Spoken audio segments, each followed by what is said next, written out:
Leviathan, legacy of a centuries-old war. 1812. The territories of Upper and Lower Canada and the United States of America are entangled in a war over land and sea, battling over one another's dominion and subsequent dominance over the North American continent. The conflict would see a near destruction of the White House in Washington, dozens of warships destroyed in battles on the Great Lakes, and a bloody engagement along the Niagara River that saw hundreds of casualties, along with the legendary young British general Isaac Brock.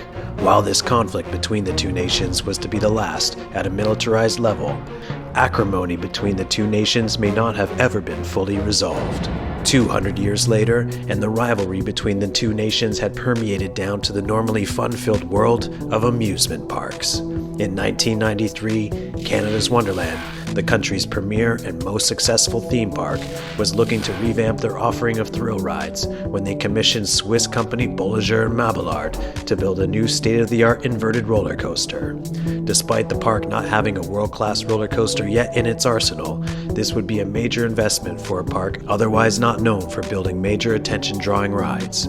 But other parks to the south were watching their plans with envy, and were none too impressed with Wonderland's move to possibly draw increased visitors over the border. With Wonderland being located in the thrill ride-heavy Great Lakes region, a park with its own iconic inverted coaster, Cedar Point, and their recent completed B&M invert Raptor took issues with Wonderland's plan.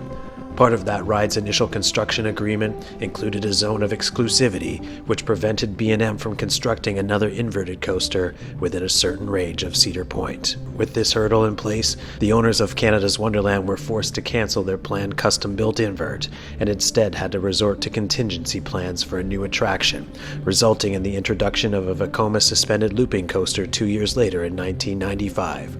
Then known as Top Gun, this clone model, while revolutionary for local visitors, still did not touch the elite level of thrills offered by parks south of the border. Despite warm diplomacy between the nations and the ratification of NAFTA, there seemed to remain a silent war ongoing between the two nations' amusement industries.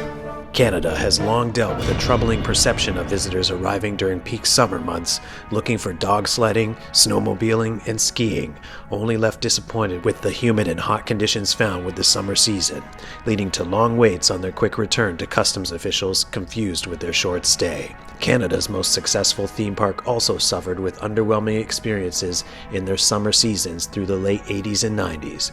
Despite being thoroughly packed with visitors, the ride offerings in the park have been left lacking with the progress of technology, with many of their larger coasters, the likes of Mindbuster, Dragonfire, and Wild Beast, existing since the park opened in 1981. The park had to wait until its third decade before it could introduce a modern, world-class thrill machine to draw in thrill-seeking visitors, but not without the approval of their scrutinizing neighbors to the south. In 2006, Cedar Fair, the owners of Cedar Point and initial detractors of Wonderland's progress beyond a simple local pleasure, purchased Canada's Wonderland from former American-led owners Paramount Viacom.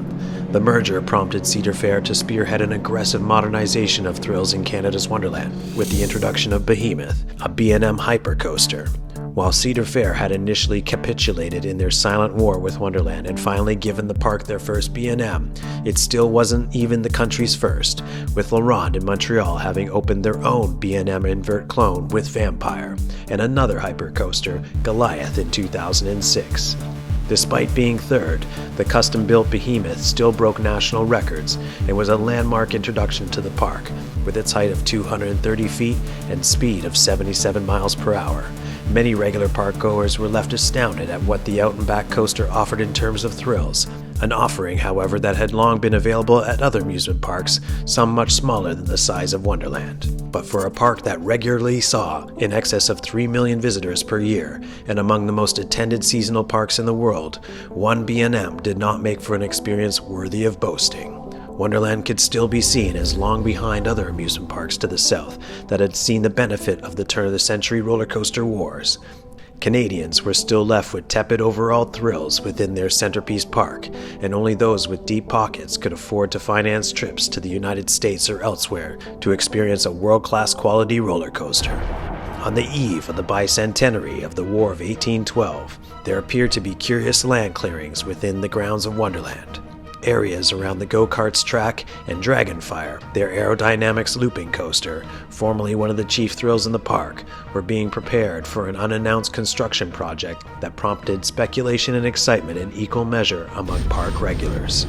The rumors even began to draw attention from the roller coaster enthusiast community as talk of something major being announced for the park began to take momentum. The park opened a teaser website on July 3, 2011 that presented a countdown to the date of August 18th. Could Wonderland finally be getting something world-class? For park regulars, it seemed more of a dream than a possibility. But with the involvement of Cedar Fair and the previous acrimony regarding major additions at the park all but canceled, it seemed more probable than ever that Wonderland would finally receive something the world could envy. When July 3rd arrived, Wonderland announced that it was indeed to receive something groundbreaking. B&M till that point had never built a roller coaster at a height of 300 feet, long stating that such a height would not be suitable for their style of rides. But in a move to correct a previous wrong suffered by Wonderland with the park losing their bespoke inverted roller coaster in 1994, Walter Bollinger stated that this project would be in part an amends, as they owed the park a large gesture. From this was born Leviathan, the first ever 300-foot B&M gigacoaster. The colossal ride would feature a 306-foot drop with a speed of 92 miles per hour along its 5,486-foot course. Finished in a turquoise and teal finish, the ride was a landmark statement for Canada's Wonderland, and for the first time in the park's history, the eyes of the roller coaster-loving world were fixed on Wonderland's newest monster of a creation. For locals, the announcement seemed too good to believe, long-suffering, and seeming only to be able to dream about such a creation close to home.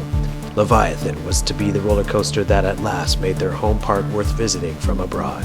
After a swift construction period that began in early September 2011, the track circuit was completed on February 7, 2012. A month later, the first test run of the ride was performed. No issues with the revolutionary B&M design were found to delay its projected opening date in April. The early months of 2012 not only signaled the end of long-lingering Canadian winter, it also harkened the end of a centuries-long acrimony between the two largest countries of North America.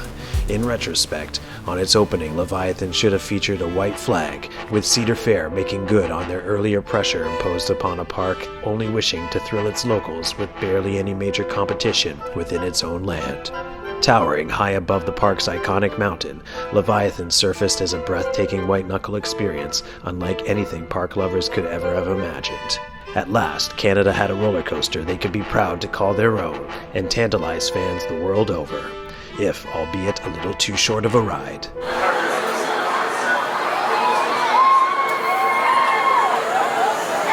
The experience begins with the titanic 306-foot drop into a 100-foot-long tunnel, leading next to a high-speed bank turn to the right out of the park's grounds, over a parking lot, and back towards the front entrance area. Next, a gigantic camelback hill of 184 feet leads to the teardrop-shaped overbank turn located over the former front entrance rest area. A low-profile airtime hill thrusts riders into another 124-foot camelback hill before the train takes another high-speed bank turn to the left, known locally as the barbecue turn, given its location above the restaurant of the King's Courtyard event grounds. After this, the train enters the most storied and contested aspect of its larger-than-life course, the gargantuan brake run that slows its speed before returning to the station. Regardless of its short track length, the ride was a landmark achievement, leaving park lovers proud to finally have a world-class experience to call their own. Not one to be surpassed, however, Cedar Fair announced only 2 years later another B&M gigacoaster with Fury 325, a new creation that would surpass Leviathan in both height, speed, and length. While Wonderland had their Porsche of a roller coaster, Cedar Fair announced their own Bugatti within their homeland. Despite this, Leviathan continues today to be known as one of the best roller coaster experiences in the world, even if many Wonderland locals consider their earlier B&M creation as the better ride experience with Behemoth. Even so, given a park that before their introduction was an easily missable entry on many enthusiasts' bucket lists, now it finds itself on many, and the coaster that takes guests closest to the stratosphere remains an unmissable experience continually debated over as one of the finest roller coasters the world has to offer. Leviathan.